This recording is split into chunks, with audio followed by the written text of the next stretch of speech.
I want to start out with the Spurs. And I think I said last podcast about the Spurs and the Thunder that the Spurs were the better team. They were going to win the series. And, I want to pose the question, is that really true? Are they the better team? Or are they going to win the series? The Thunder's systems to me are better. At least with the way they've been playing in Game 2 and Game 3. The Thunder, as far as the offensive end, because the Thunder have been getting more movement on offense in Games 2 and Game 3 better than the Spurs do, I think. And I think that's helped out their team a lot these last two games. It's up their level of play. And then I think their defensive level has went up as well these past two games. And I think both systems are better than the Spurs' offensive and defensive systems. I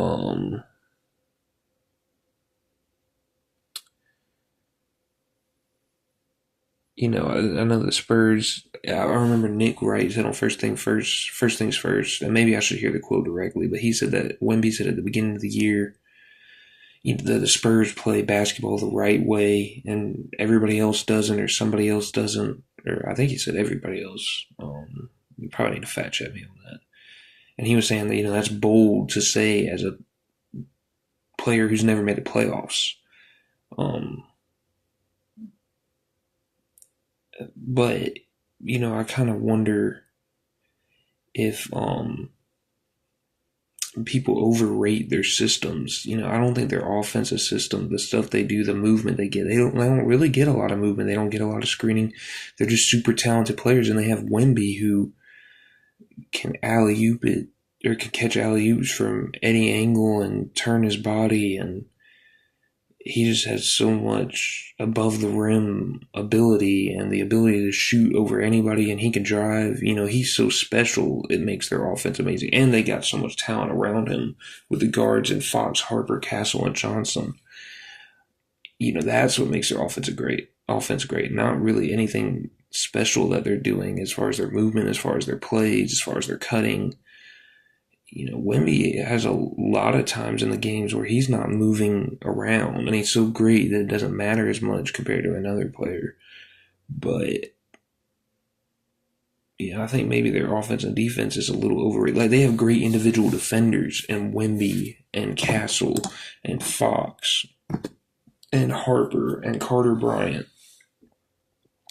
and Vassell, but they don't as a team give the ball pressure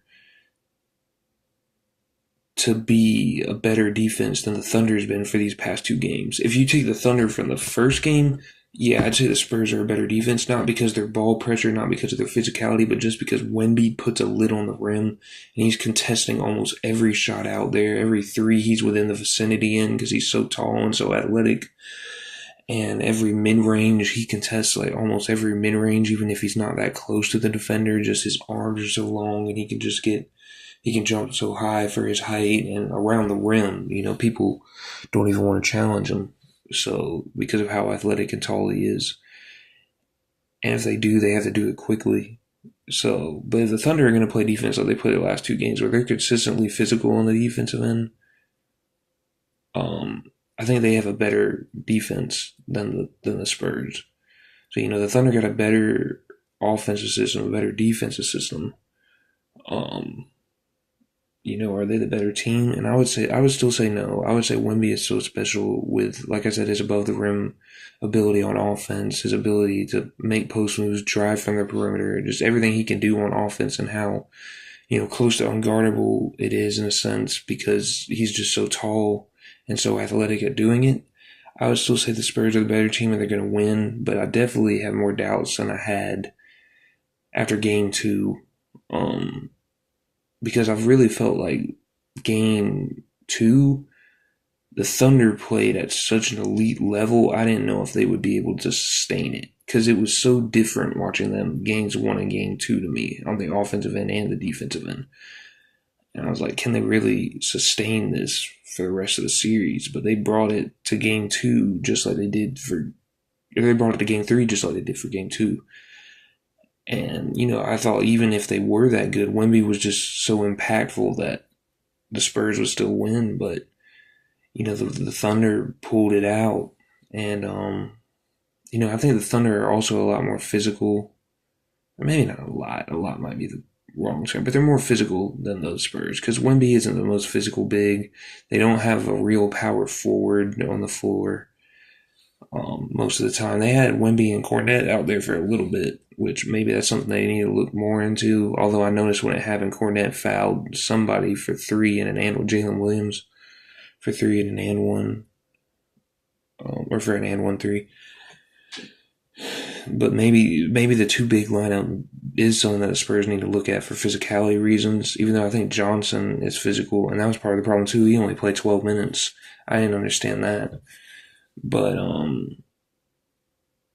yeah, I think the Thunder have a better system, and they're deeper.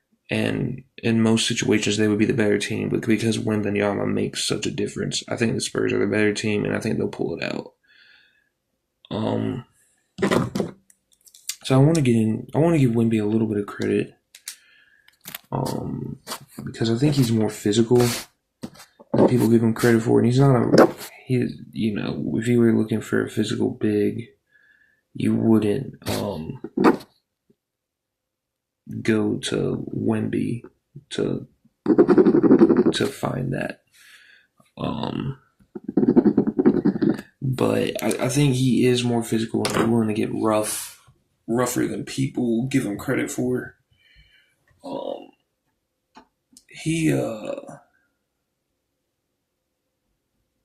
I think he attacks for rebounds a good bit of the time, and you have to box him out. It's not like he's just sitting out from the perimeter. He does sometimes, but he'll attack to make you box out, and he'll push trying to get to the rebound. He boxes out. He's physical sometimes. Obviously he needs to get a lot stronger.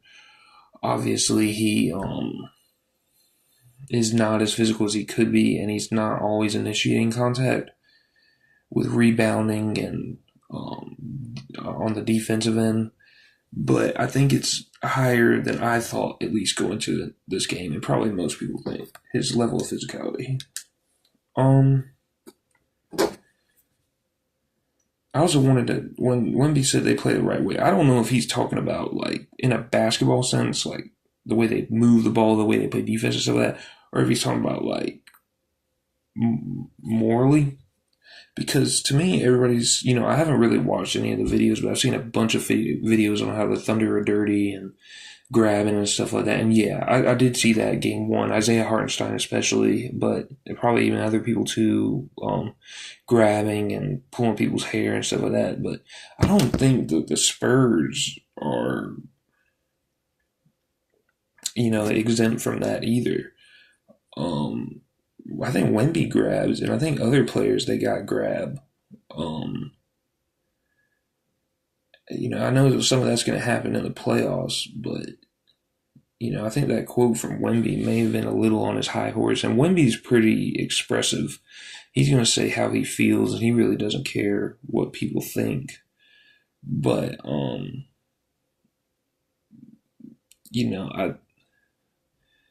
I don't think it's a one-way street as far as the dirty stuff. And people are trying to make it out like the Thunder won game 2 because they're dirty, and they were the more dirty team. But I think there's a little bit on the Spurs end too.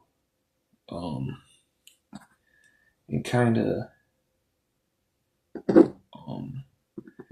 keeping with that a little in the same ballpark of conversations, Stephon Castle, when he was fouled,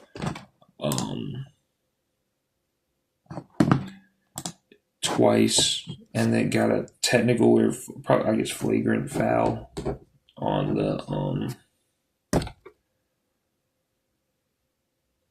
the second one. There's a flagrant foul because he attacked the rim in transition twice.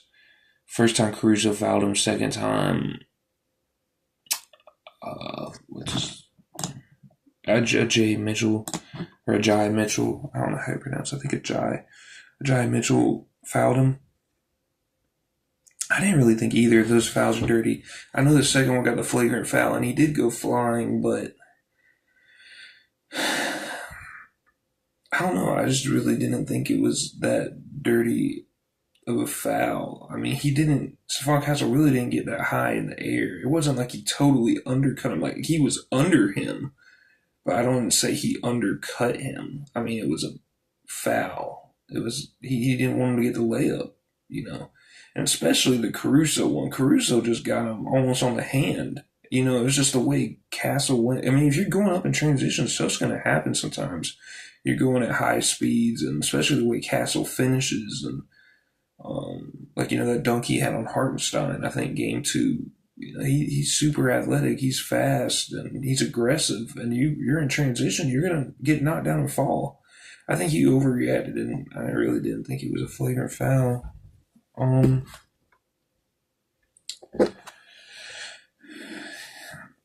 think he, I think he played a good game. He didn't shoot well from the field, but I think, if you're 1 for 8 from the field and you're 11 for 14 from the line, I really wouldn't worry about your field goal percentage that much. Because those free throw attempts really come from field goal attempts that don't count as legitimate field goal attempts, but they're shots. Or, they could be fouls on the floor. But if you're getting to the line and scoring, I wouldn't worry as much about your field goal percentage. He's a good passer, good facilitator at 7 assists tonight. He has had a lot of turnovers, but he only had 1 tonight, so he did better on that.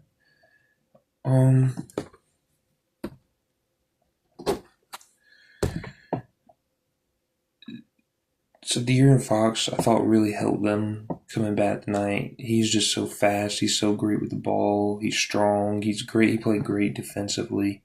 Had 15.7 rebounds, 6 assists. It was a little scary when someone fell on his right leg, and I don't know if that was the original injury